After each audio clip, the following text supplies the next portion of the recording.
back to the Villa Filler podcast. I'm here, as always, with my good friend Dan Wiseman. Dan, since the last time I've spoken to you, I'm assuming you've came down from Sunday. How are you doing?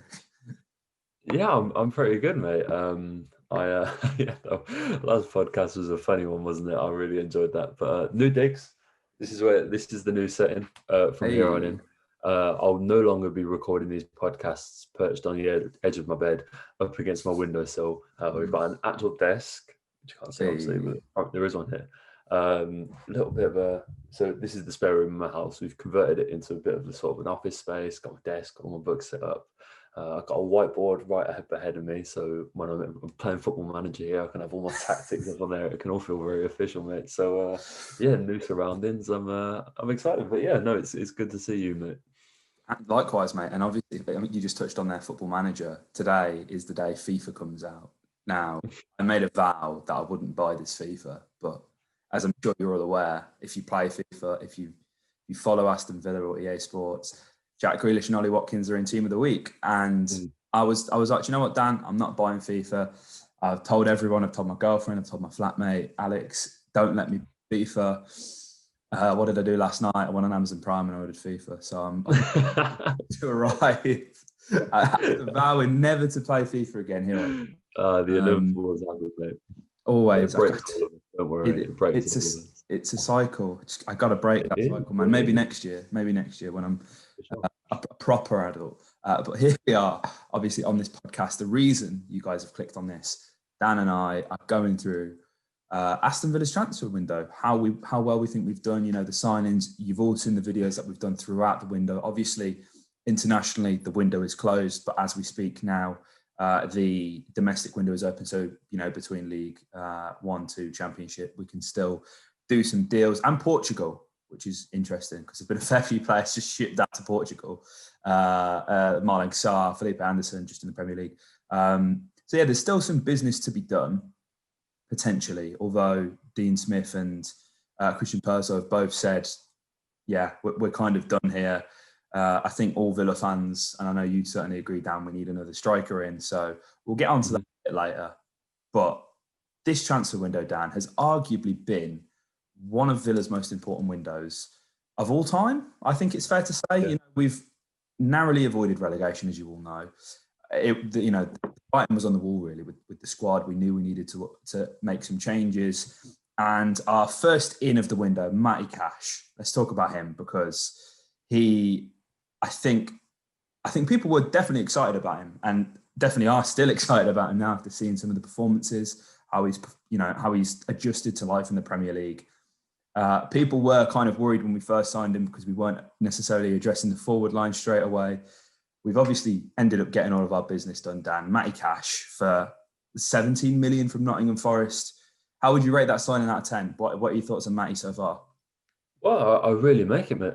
So I really like it. I think it would rank quite highly. I think I felt a bit sorry for Matty when he signed, to be honest with you, because I think there were so many, obviously since we set up, there were so many exciting links and we discussed so many of them on this podcast, mate. And it just took a little bit of a long time, didn't it, to get that first deal over the line. I think all the fans were starting to get a little bit antsy, a little bit worried. I mean, there was no need to in the end as we'd hoped, but obviously we'd been waiting on a deal for so long. And then to go and pluck a right back from Notts Forest was sort of bit underwhelming, perhaps, for some fans. But what a player he's turned out to be, and I don't think anyone necessarily doubted that he was going to be a good player for us. It just at the time wasn't perhaps the names that we were seeing in all the papers that we'd gone and signed. But no, he's added a brilliant dimension on that right hand side. I think he's really gone under the radar, and I think the fee, when you consider he was not Forest's player of the season, he's 23 years old, he's English, which obviously is a really important factor in today's window. All adds to what's been. I mean, I know we speak on this early, mate, but first impressions are really good, and I have to say I really do like this piece of business. I think it's just the dynamicism that comes with Cash. Obviously, he was a winger. He's converted himself to a fullback, and really seeing the fruits of his labour, all the hard work that he's put in himself. Someone like Lamucci, who was at Forest last season as well, put a lot of faith in him. And it's not very often you see, and again, as you say, we are kind of early on this, but it's not very often you see a player just take like a duck to water from the Championship to the Premier League. Usually it takes a few games, but I think it, as I say, his athleticism, his pace, it holds him in good stead. And the fee's going to look like peanuts in a few years, mate. I think it's, it's a really good deal. And I think if we were waiting now to make that signing, when most of the windows are closed, you're probably looking at 25 million to get him out of Nottingham, because obviously there's not many other markets you can then go and exploit, and exploit's probably the wrong word, but go down to try and hardball the fee down, which is important. And next signing, Dan, arguably one of the most exciting signings, Ollie Watkins. And I think Villa were linked with him last season. He needed that extra season in the Championship, I do believe. That his conversion from being a winger to a centre forward, was much needed, and at that level, allowed him to get his confidence, his eye for goal. And I mean, the fee raised eyebrows, but no one's talking about the fee anymore, Dan, are they? No, absolutely not. And look, I think we paid a lot of money for him. There can be no doubt in that. I wasn't skeptical when we paid that amount of money, but I don't think many people were expecting him to cost that much. But as I said, I think it was the board repaying their faith in Dean Smith. Their sort of thank you for where you've taken us, what you've done for keeping us up. And sort of like Liverpool did with Thiago, whereby it was very clear that Klopp wanted that player, and I feel like it's a sort of thank you for all that you've done. The least that we can give you is the player that you want, and they're both coming for a very similar fee. But what Ollie has given us is goals right from the off, and I think that was important. He scored in that first pre-season game against Man United. He then scored against Burton. He then scored again against Bristol City. And I feel like with Villa strikers of late, maybe with the exclusion of Tammy, and perhaps that's about it, is that there has been a little bit of a wait at first for that first goal. Yeah. And obviously when you're a new striker coming into a club, especially one that's going to be starting like Ali, it's very important for your confidence and the confidence of the fans, more importantly, that you get that early goal, because the longer it waits, the pressure builds, and you find yourself scrutinising performances perhaps more than you should have. And so massive credit to Ollie for hitting the ground running. But since last August, no player in England's top 4 leagues has scored more goals than Ollie Watkins. And so, again, I think when you take into account his age, the fact he's English, those goal-scoring exploits, and the fact that he's pretty seamlessly steps up to the Premier League, which is not... And something we should also say of Cash as well, actually, is that sometimes with Championship players or players from coming in from any league, the Premier League can be a really hard step up. And I think we saw that for a lot of players that signed for us last season. But how seamlessly he's adjusted to the speed and the physicality of the Premier League, and those exploits against Liverpool were almost worth that transfer fee alone. That's the Ollie Watkins that we signed. That's the vision that, sort of on steroids that Dean Smith would have had when he signed him. And again, mate, it's, early impressions of this window, but Ollie has done brilliant things since signed for Villa. I think he's won the fans over already. I'm really looking forward to what he can become and grow into.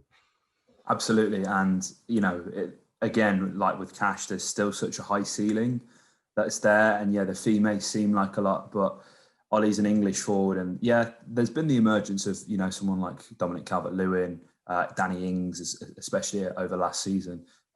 England have got some very promising forwards, but I think he offers just something that bit different. He's that bit quicker. He's got a different understanding to the forward line, obviously occupying a wide left position. So, as someone who Southgate probably should and probably won't look at in a few years' time, Ollie Watkins, but he'll definitely be hoping to nail a spot in the England team, because, as I say, he's so unique. I couldn't really name many Premier League strikers that operate in a way that Watkins does. I'd be sat here for a while really thinking about that. Very good signing, as I say, and yeah, very happy with that one. And as well, it just seems like a really good bloke, which again, we speak about it so often, but it's so important how good our dressing room is, how important it is just to have these nice guys around, you know. Players like Tommy Elphick and Micah Richards have said many times that players, you know, used to come in drunk to training. There was a bad attitude. There was always, you know, these rifts and cliques in the dressing room. So it's good to see like a finally united Villa side. And I know I keep banging on about it, but I do think it's so important. Yeah, absolutely. Another player who has united the fans as well, and who I'm probably going to go ahead and say it now has been our signing of the summer, Dan, Emi Martinez from Arsenal. Smith said at the time that, you know, it's not very often you can get a goalkeeper like that who isn't yet at the peak of his powers with so much experience for the fee that was available. Emi's such a commanding presence, and as a goalkeeper yourself, Dan, you'll know how important that position is. And, you know, I feel like every other week we're talking about goalkeepers on the Villa for the podcast in the past, because it's always been a difficult position. You know, we've had 8 goalkeepers in the past 6 years. So to finally have this nailed down, really. And again, I feel sorry for Tom Heaton. He a very good goalkeeper, but Emi has been fantastic, man, since coming in, especially for the fee. Earning call up for Argentina as well. Yeah. It's my sign of the summer, Dan. I've got to say it. No, you're absolutely right, mate. I think it definitely represents the best value. I think he's probably, in terms of how well they play that position, probably the best player that we've signed this window as well. Yeah. I would go as far as saying. I think, again, how he stepped up in that first game against Sheffield United and saved that penalty. The fact that, you know, we kept another clean sheet going into the Fulham game. He's a brilliant goalkeeper, and I'm not sure any of us were quite expecting or quite anticipating him to be this good. Like, he is, you know, comfortably a top 10 goalkeeper in the Premier League. You know, Argentina have, and we were discussing this when we were linked with Romero and Gazzaniga, and we touched on that in a Room More podcast, mate. The wealth of options that Argentina have in goal at the moment is really quite something. You know, they've got Romero, Gazzaniga, they've got Franco from River Plate, who actually started for Argentina yesterday ahead of Emi. They've got Rulli, Stefano Rulli as well. Willy Caballero has started for them in recent years. So there's a real wealth of goalkeepers there, and I don't think it will be long before we see Emi Martinez in between the sticks for them either. He's such a likable character, and again, mate, to reinforce is the characters that we're adding to this squad. You know, his comments the other day about how he's just fallen in love with football again since he joined Villa. Yeah. How, you know, when he signed the contract, he vowed he'd never look back. It would always be a positive move for him, and he's someone that, and we spoke on this when we signed him, how just likable he was when, you know, he was in tears after the FA Cup final and he was FaceTiming his family and all that sort of stuff just adds to this. And yeah, he's a brilliant goalkeeper, and someone, again, I'm just very excited to see what they can grow and become at Aston Villa. I've seen a few fans saying, you know, he's a favourite already, you know, and goalkeepers are so important to the strength of the side. The confidence, especially, we've seen it, you know, when Neelan was having some troublesome early days, when we had the same with Kalinic and other players. I mean, we're taking it back a little bit further under the Di Matteo days, and the goalkeeping issues that we had then. It really adds a lot to a side when a side can rely on their goalkeeper and in defence can sort of relax, because the whole team feels on edge. It feels a bit cagey when you're defending set pieces and stuff like that, and you're aware that the goalkeeper has a mistake in him. And so, yeah, brilliant signing in Emi. Definitely, I think it represents the best business. Certainly a one which I think is the best player that we've added this window. And yeah, it's a deal that I think the fee was perfect. Honestly, all round, mate, I don't think you can get a better piece of business than Villa did and Emi Martinez. Absolutely not. And not only Emi's comments, but even his wife's comments about you know, his passion for the game, feeling so welcome and at home in Birmingham. You know, we're not going to accept any slander for Birmingham here, Dan, you know, so shout out to Mrs. Martinez, because Sure. Great recognises great. That's all I'm going to say on that one.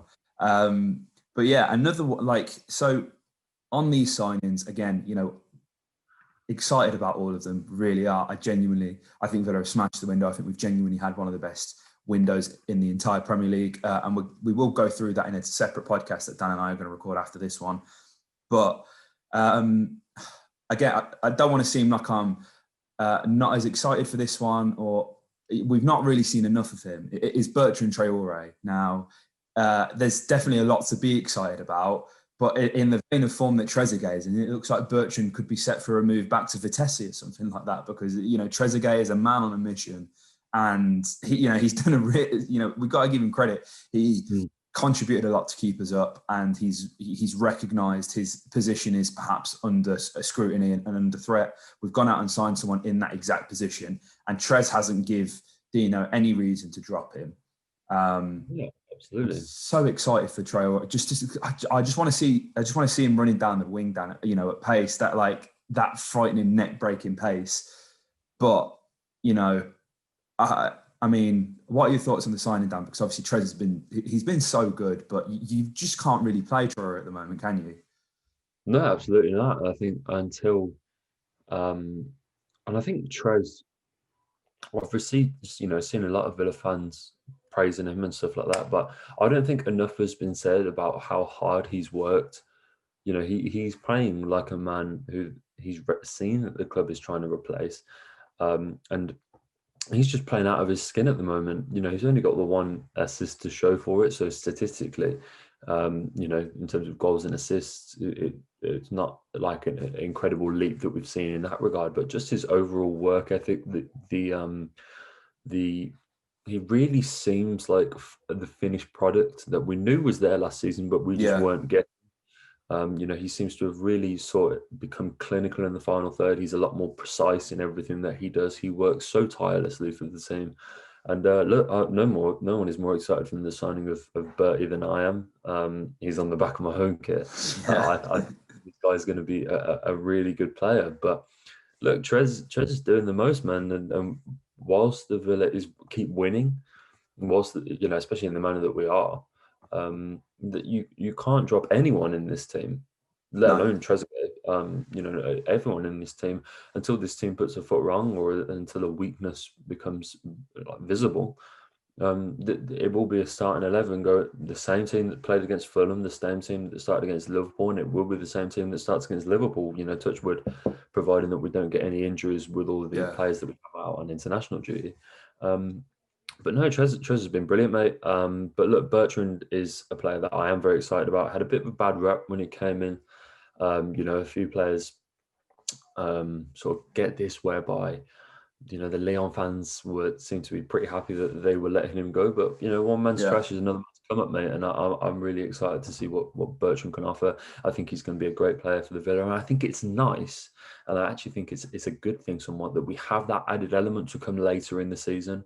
Yeah. Whether we haven't just, put all our cards on the table and nailed down our starting 11 for the season, that we have that added element of in the unknown. And we saw him against Bristol City and what a player he was in that game. And if he can play like that on a regular basis, mate, he's going to have some big moments this season.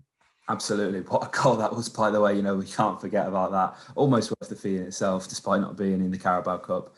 But finally, Dan, our last bit of business that has been done this summer, arguably the missing piece to the puzzle, the thing that I believe genuinely will take Villa to another level. And I've said Emmy's my best signing. It's kind of hard to, I don't want it to seem like I'm disrespecting anyone or whatever, because, as I say, I'm more than happy with every single signing we've made. And it's genuinely difficult to call which one the most important one is. I just think in terms of, establishing the position, that's why I said Emmy. But Ross Barkley and what he offered in 90 minutes against Liverpool was enough for me to say, right, put the checkbook on the table. Let's write this fee up now, get him signed, lifetime contracts. Because I genuinely don't think we've seen such a complete midfield performance from a Villa player in years, Dan. No, it's such an exciting deal. And I think the reason why we say what, we were talking about Emmy being the best piece of business is because he was somewhat of an unknown quality Yeah. in terms of what he'd had very little recent experience in the Premier League. Obviously, he played for 11, 12 games since Leno got injured for Arsenal. But with Barkley, we knew exactly what we were going to get. We knew exactly what he offered, where he'd fit into this side, everything like that. I think, as you say, if it's in the long term, this only becomes a good deal for Villa if he signs. Yeah. And that's an important thing with Ross Barkley, is that we don't want to see him have an amazing breakout season, play amazing football regularly, go to the Euros next summer, do well for England, hopefully, or whatever, and then go back to Chelsea and then carry on doing that there. We've just developed a player for another club, and whilst he helps us out massively in the short term, as you said, in the long term, it only becomes a deal that really benefits the Villa if he signs.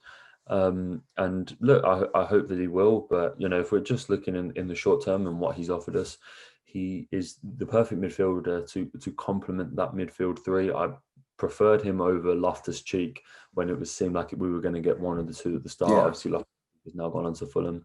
I preferred him to Loftus-Cheek, and I think most Villa fans, also saw a few of them wanting Ruben, would have seen what Ross can offer now.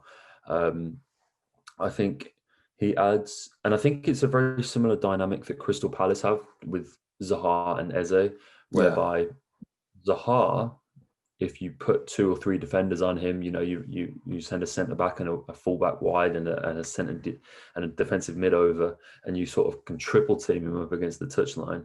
You at many points in the last few seasons, you've stopped Crystal Palace, and I think you've seen Zaha's numbers slowly dropping in terms of goals and assists per season, because teams have just shut him down. And once you shut Zaha down, you shut down Crystal Palace.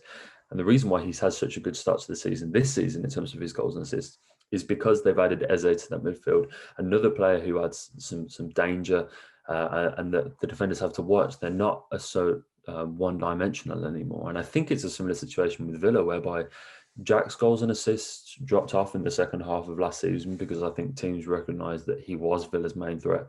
How to stop Jack, and when we stopped Jack last season, Villa became so futile. And that's what Jack and Ross Barkley now have, in that he adds another runner from midfield and another player who is desperate to get into the box, which I think a lot of Villa fans think John McGinn does, but he doesn't. No, he doesn't tend to get into the box from those runs. He's not a late runner. We don't see many John McGinn finishes from sort of 10, 12 yards. Certainly not as many as we'd like. Exactly, yeah. And most of the goals that we see come from 30, 35, and that's fine. I'm happy to see those going all the time. No, Ross gives us another runner from midfield, another option. Again, allows Connor to bring his game from the bench, which is probably where we've seen the best of him. And so, I think in terms of the squad and how it allows our midfield to operate, Barkley was a great signing, mate. Absolutely, and just someone who has got a point to prove. There's a lot of swagger in his play, can run with the ball, which is very overlooked, I think, because a lot of people like Conor Hourihane. I can see what he offers. I can understand why people would like Conor Hourihane to start, but man can't dribble the ball. Like it's like he's running sideways with the ball whenever he's dribbling forward. So Ross Barkley was essentially the missing piece to the puzzle. Overall, Dan, what a transfer window we've had. Arguably, as I say, Villa's best ever transfer window. Now, obviously, the window is still somewhat open with Portugal, EFL. Would you like to see 1 or 2 more signings, maybe even if it's just a loan? I'm going to throw the name out there, Josh King, someone like him, if you can get him very cheap as a sort of backup. Would you come as a backup? What are your thoughts on that, Dan? Because I think Villa is still a bit light up front, and whilst I'm right on this Kazoo hype, Villa and Everton battling it out for the title, going to get European football. We don't quite have the depth, and that's not gonna have came in the transfer window. So that's not going to affect my thoughts on this. We have to build a squad. We started from scratch essentially last summer. We're now really at a position where we have a very strong Premier League 11 with maybe 1 or 2 added bits of quality to bring on, but we're not quite, I want to say a Leicester, area, because Leicester can bring players like Demarai Gray, Michael Brighton, Pratt, Yuri Tillemans. I'd envy Brendan Rodgers picking his team, is what I'm trying to say. I think this team at the moment very much picks itself. Who would you be looking at in the Championship, maybe somewhere in Portugal, to just try and bolster the squad, Dan? Well, I think I would like another striker,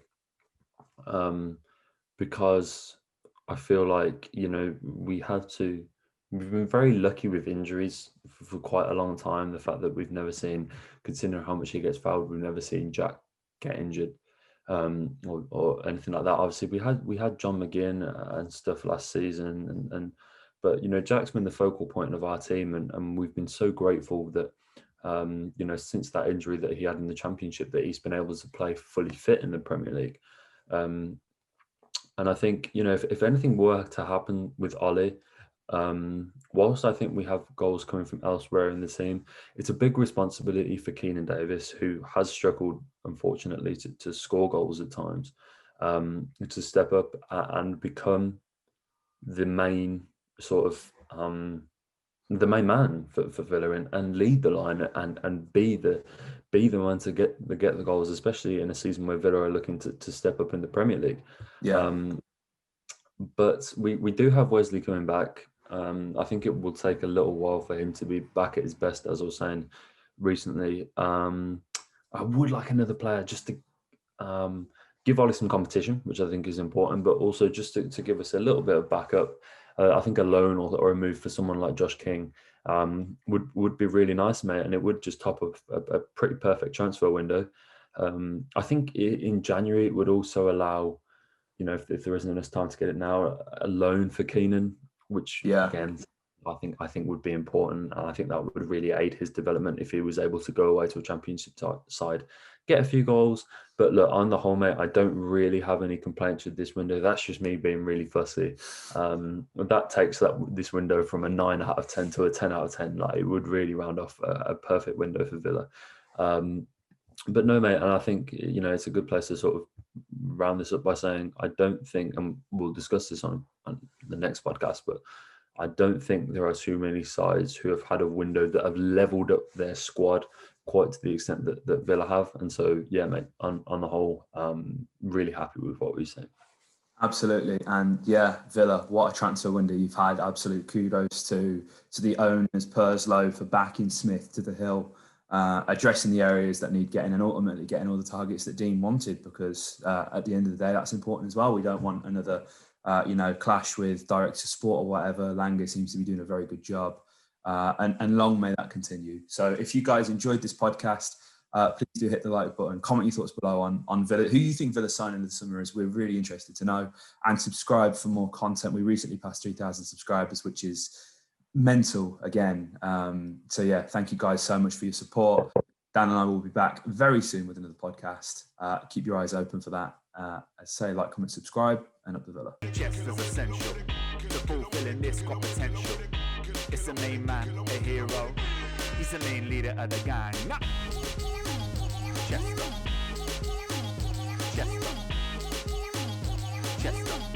He's the main leader of the gang.